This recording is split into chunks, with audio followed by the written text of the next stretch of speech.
for my soulmate. Kobe was known as a fierce competitor on the basketball court, the greatest of all time, a writer, an Oscar winner, and the Black Mamba.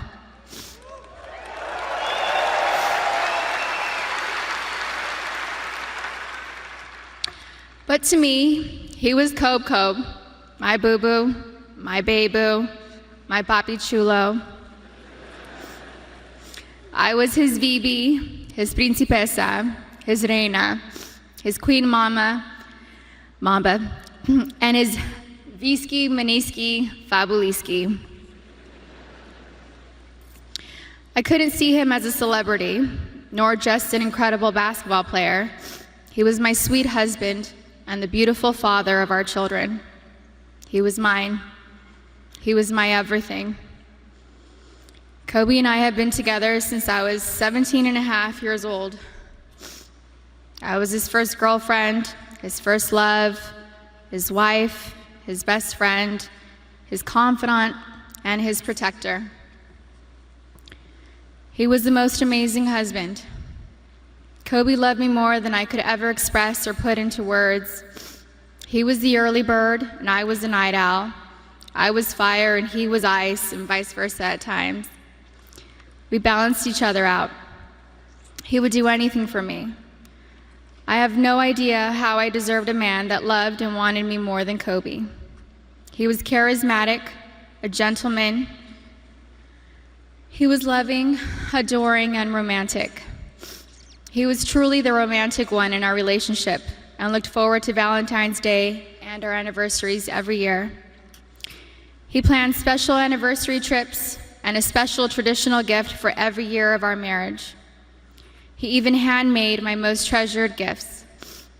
He just thought outside the box and was so thoughtful, even while working hard to be the best athlete. He gifted me the actual notebook and the blue dress Rachel McAdams wore in the Notebook movie. When I asked him why he chose the blue dress, he said it was because it's a scene when Allie comes back to Noah. We had hoped to grow old together like the movie. We really had an amazing love story. We loved each other with our whole beings, two perfectly imperfect people, making a beautiful family and raising our sweet and amazing girls. A couple weeks before they passed, Kobe sent me a sweet text and mentioned how he wanted to spend time together. Just the two of us, without our kids, because I'm his best friend first.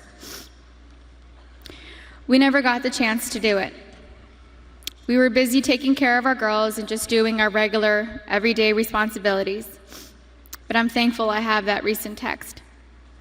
It means so much to me. Kobe wanted us to renew our vows. He wanted Natalia to take over his company, and he wanted to travel the world together. We had always talked about how we'd be the fun grandparents to our daughter's children. He would have been the coolest grandpa. Kobe was the MVP of girl dads, or MVD. He always told the girls how beautiful and smart they are. He taught them how to be brave and how to keep pushing forward when things get tough. And when Kobe retired from the NBA, he took over dropping off and picking up our girls from school since I was at home pregnant with Bianca and just recently home nursing Capri. When Kobe was still playing, I used to show up an hour early to be the first in line to pick up Natalia and Gianna from school, and I told him he couldn't drop the ball once he took over. He was late one time, and we most definitely let him know that I was never late. So we showed up 1 hour and 20 minutes early after that. He always knew there was room for improvement and wanted to do better. He happily did carpool and enjoyed spending time in the car with our girls. He was a doting father, a father that was hands-on and present. He helped me bathe Bianca and Capri almost every night. He would sing them silly songs in the shower and continue making them laugh and smile as he lathered them in lotion and got them ready for bed. He had magic arms and could put Capri to sleep in only a few minutes. He said he had it down to a science, 8 times up and down our hallway. He loved taking Bianca to Fashion Island and watch her play in the koi pond area, and loved taking her to the park. Their most recent visit to the koi pond was the evening before he and Gigi passed. He shared a love of movies and the breakdown of films with Natalia. He enjoyed renting out theaters and taking Natalia to watch the newest Star Wars movie or Harry Potter films. And they would have movie marathons, and he enjoyed every second of it.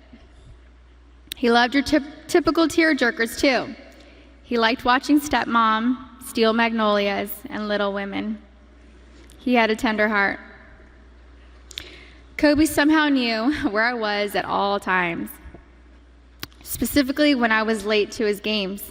He would worry about me if I wasn't in my seat at the start of each game, and would ask security where I was at the first timeout of the first quarter. And my smart ass would tell him that he wasn't going to drop 81 points within the first 10 minutes of the game. He loved being Gianna's basketball coach. He told me he wished he would have convinced Natalia to play basketball so that they could have spent even more time together. But he also wanted her to pursue her own passion. He watched Natalia play in a volleyball tournament on her birthday, on January 19th, and he noticed how she's a very intelligent player. He was convinced she would have made a great point guard with her vision of the court. And he told me that he wanted Bianca and Capri to take up basketball when they get older so he could spend just as much time with them as he did with Gigi. And Kobe always told Bianca and Capri that they were going to grow up and play basketball and mix their ass up. Now they won't have their daddy and sister here to teach them, and that is truly a loss I do not understand. But I'm so thankful Kobe heard Coco say, "Dada."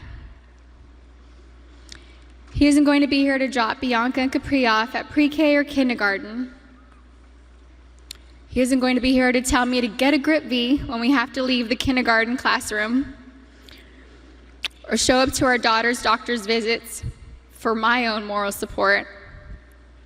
He isn't going to be able to walk our girls down the aisle or spin me around on the dance floor while singing PYT to me.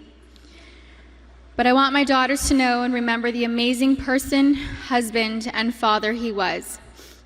The kind of man that wanted to teach the future generations to be better and keep them from making his own mistakes.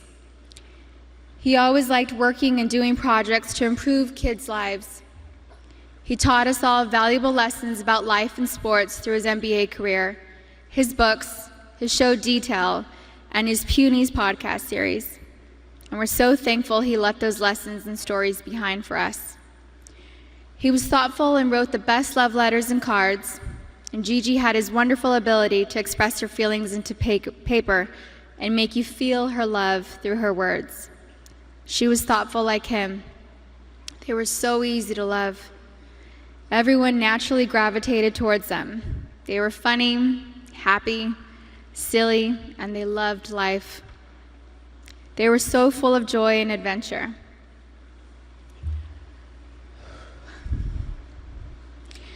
God knew they couldn't be on this earth without each other.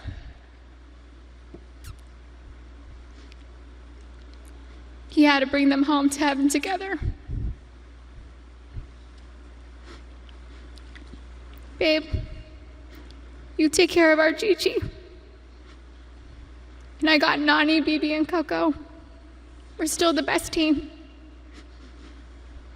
We love and miss you, Boo Boo and Gigi. May you both rest in peace and have fun in heaven until we meet again one day. We love you both and miss you forever and always. Mommy.